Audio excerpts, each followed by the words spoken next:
শ্রীমদ্ ভগবদ গীতা কর্মযোগে শ্রীমান অর্জুন ভগবান শ্রীকৃষ্ণকে প্রশ্ন করলেন, জয়সী শ্বেত কর্মণতে মত বুদ্ধি জনার্দন তৎকিং কর্মণি ঘোরে মাম নিয়োজসি কেশব ব্যামিশ্রেণ বাক্যেন বুদ্ধিং মহয়সী ইব মে তদেকং বদ নিঃসৃত আপনুয়াম। অর্জুন জিজ্ঞাসা করলেন, হে কৃষ্ণ ভগবান, তুমি কখনো কর্মের প্রশংসা করছো, কখনো জ্ঞানের প্রশংসা করছো। কর্ম অপেক্ষা জ্ঞান যদি শ্রেষ্ঠ হয়, তাহলে তুমি আমাকে যুদ্ধের মতো এত বড় হিংসাত্মক কর্মে কেন অনুপ্রেরণা যোগাচ্ছ? কৃষ্ণ ভগবান বললেন, লোকস্মিন দ্বিবিধা নিষ্ঠা পুরপক্ত মায়ানগ জ্ঞান যোগেন সাংখ্যানাং কর্ম যোগেন যোগিনাম। কৃষ্ণ ভগবান বললেন, হে অর্জুন, কর্মীরা কর্মের দ্বারাই এবং জ্ঞানীরা জ্ঞানের দ্বারাই ভগবানকে লাভ করিয়া থাকে। ন কর্মারম্ভ নৈষ্কর্ম পুরুষস্নুতে ন সন্ন্যাসদেবং সিদ্ধিং সমাধি গচ্ছতি।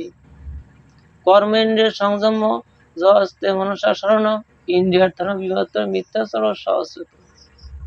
কর্ম না করিয়া কেহ কর্মের বন্ধন হতে মুক্ত হতে পারে না। কর্ম ত্যাগ করিলেই কখনো যোগী হওয়া যায় না। কেহ কেহ কর্ম ইন্দ্রিয়কে সংযম করিয়া মনে মনে বিষয় বাসনার অগ্নি তাদের ভিতরে দাউ দাউ করে প্রজ্বলিত হয়।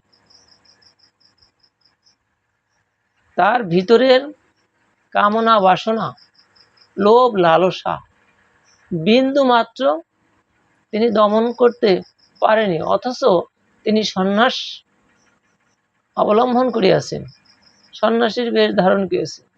বাহিরে যোগীর বেশ, ভিতরে ভোগীর বেশ। দু চারটা তত্ত্ব কথা সাধারণ মানুষকে শুনিয়ে ভুলিয়ে ভালিয়ে নিজের স্বার্থ সিদ্ধি করে থাকে। কৃষ্ণ ভগবান বললেন, এরা হচ্ছে আত্মপ্রতারক, ভণ্ড। আমি আমার মায়ার শক্তি দ্বারা এদের ভিতরের যে জ্ঞান আছে, এই জ্ঞানটা আমি অপসারণ করে নেই। তখন তার প্রকৃত যে চরিত্রটা, প্রকৃত চেহারাটা লোক সমাজে প্রকাশ পেয়ে যায়। তখন এরা হচ্ছে নিকৃষ্টতম আত্মপ্রতারক। ঈদৃশ্য সন্ন্যাসীরা সমাজের এবং জীবের কল্যাণে তো আসেই না, বরং সমাজ ব্যবস্থার একটা উপদ্রব বা উৎপাতের সৃষ্টি হয়।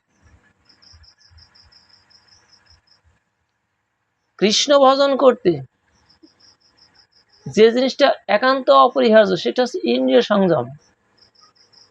ইন্দ্রিয় যতক্ষণ পর্যন্ত সংযত না হয়, ততক্ষণ পর্যন্ত কৃষ্ণ ভজন হয় না।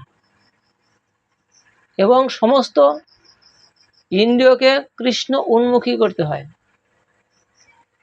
এবং সমস্ত ইন্দ্রিয়ের যে রাজা মন, একে সংযত করতে হয়।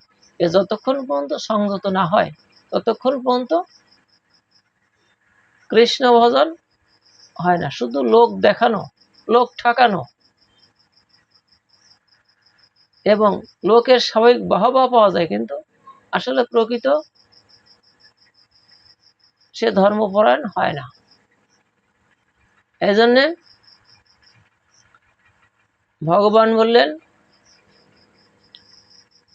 যদি তোমার ইন্দ্রিয়কে সংযম করতে পারো, তাহলেই তোমার সব ইন্দ্রিয়গুলি কৃষ্ণ বহির্মুখিতা পরিত্যাগ করে কৃষ্ণ উন্মুখী হয়ে উঠবে।